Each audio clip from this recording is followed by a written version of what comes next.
Before you decide whether to judge me or not, listen carefully, because this isn't a story about anger. It's a story about silence. The kind of silence that grows inside you when the people who raised you pretend they don't see you anymore. My name is Claire. Growing up, I thought I was just the easy child, the one who didn't cause trouble, the one who understood without being told. I believed that was love. My parents never yelled at me. They didn't need to. They ignored me gently. My younger sister needed attention. My older brother needed protection. I needed nothing. At least, that's what they told themselves. When I brought home good grades, they nodded. When I won awards, they smiled politely.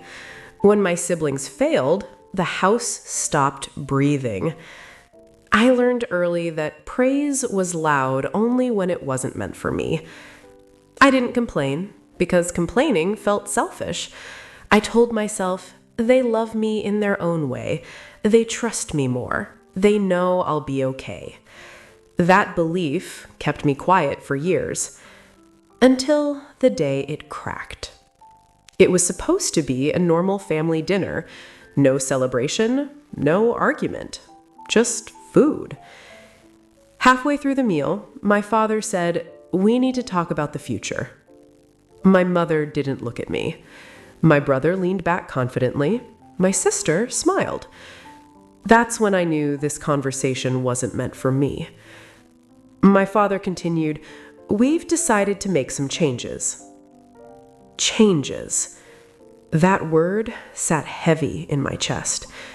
Then he said, "You'll understand when you're older." I was 27. I asked softly, "Understand what?"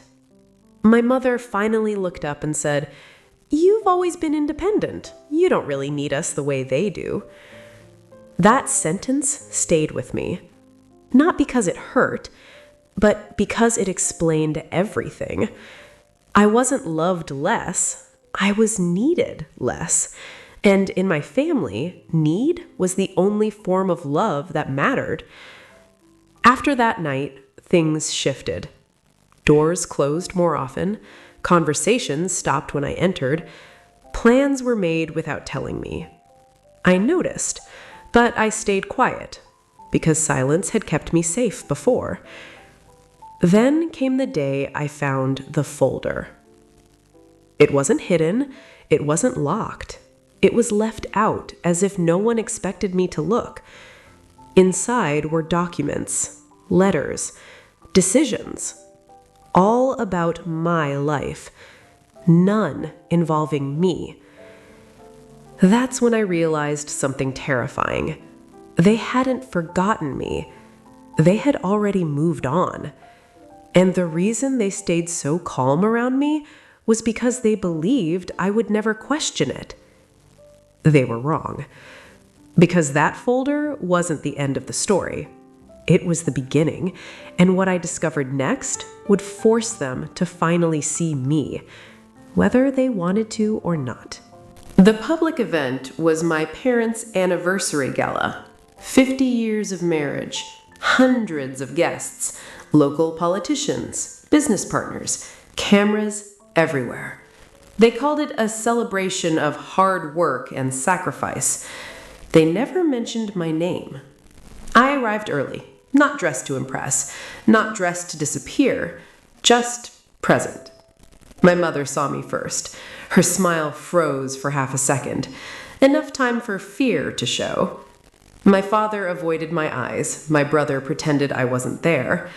The room buzzed with laughter, but all I could hear was numbers. $1,380,000. Every dollar I sent, every promise they made, every lie they told. When the speeches began, my father stepped onto the stage. He spoke about struggle, about building something from nothing, about family values. People applauded. Then he said, "We are proud of what we've built together." That was my moment. I stood up. The microphone was already in my hand before anyone realized what was happening. I'm glad you mentioned building something, I said calmly, because I helped build it too. The room went silent. My mother whispered my name. My brother shook his head. I continued. Over 11 years, I transferred $1,380,000 to this family. Gasps rippled through the crowd. Someone laughed nervously. This is a joke, right? I raised my phone. Bank transfers, wire receipts, dates, amounts, one by one. Silence replaced laughter. I kept going. Those transfers funded properties, multiple properties, and a limited liability company. Murmurs spread. Phones came out. Cameras zoomed in. My father tried to speak. This isn't the time.